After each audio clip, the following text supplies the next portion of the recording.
Eh bien, nous sortons d'une session et j'ai le plaisir d'accueillir le docteur Aurélien Amiot de Créteil. Cette session était consacrée à la conduite à tenir finalement en cas d'échec des médicaments anti-TNF-alpha. Alors c'est vrai que c'est une situation qui malheureusement se rencontre relativement fréquemment et donc le docteur Amiot a fait deux présentations au cours de cette session, ce qui est rare. Et on est content que les Français présentent beaucoup d'études dans ce congrès. Et ces présentations sont issues d'une étude qui s'appelle Observe Mickey. Voilà. Et donc, Aurélien, est-ce que vous pouvez nous faire un petit peu la synthèse de ces travaux ? Alors en pratique, ces deux études ont été faites grâce au GTED et aussi grâce à un travail coopératif avec beaucoup de gastro-entérologues français, hospitaliers, hospitalo-universitaires et de cliniques également.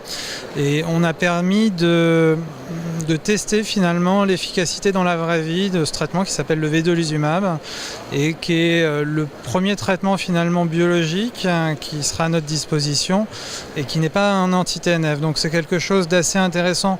Premièrement, de confirmer les bons résultats des études cliniques et d'avoir dans notre arsenal pour soigner les patients un médicament qui qui n'agisse pas avec le même mécanisme que tout l'arsenal qu'on avait à disposition jusqu'alors.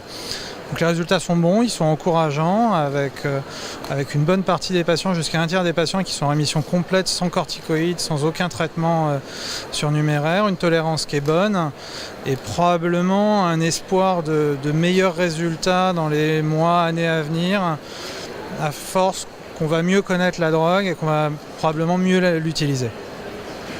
Alors juste peut-être un chiffre simple pour les patients. Un patient qui est en échec d'anti-TNF et qui reçoit un traitement par vedolizumab sur un schéma d'induction classique aux 3 injections en 6 semaines et une injection ensuite toutes les 8 semaines, au bout de 3 à 4 mois, il y a combien de patients qui sont en rémission ? Alors à 3 mois, que ce soit dans la maladie de Crohn ou dans la rectocolite hémorragique, on va avoir un petit peu plus d'un tiers des patients. Donc c'est 36% dans la rectocolite hémorragique, c'est 34% de mémoire dans la maladie de Crohn. Mais au-delà de ces chiffres de rémission, on va avoir 2 tiers des patients, que ce soit dans la maladie de Crohn ou dans la rectocolite hémorragique, qui vont avoir une réponse clinique significative.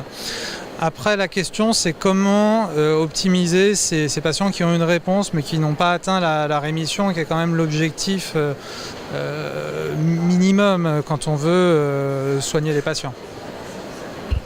Merci beaucoup.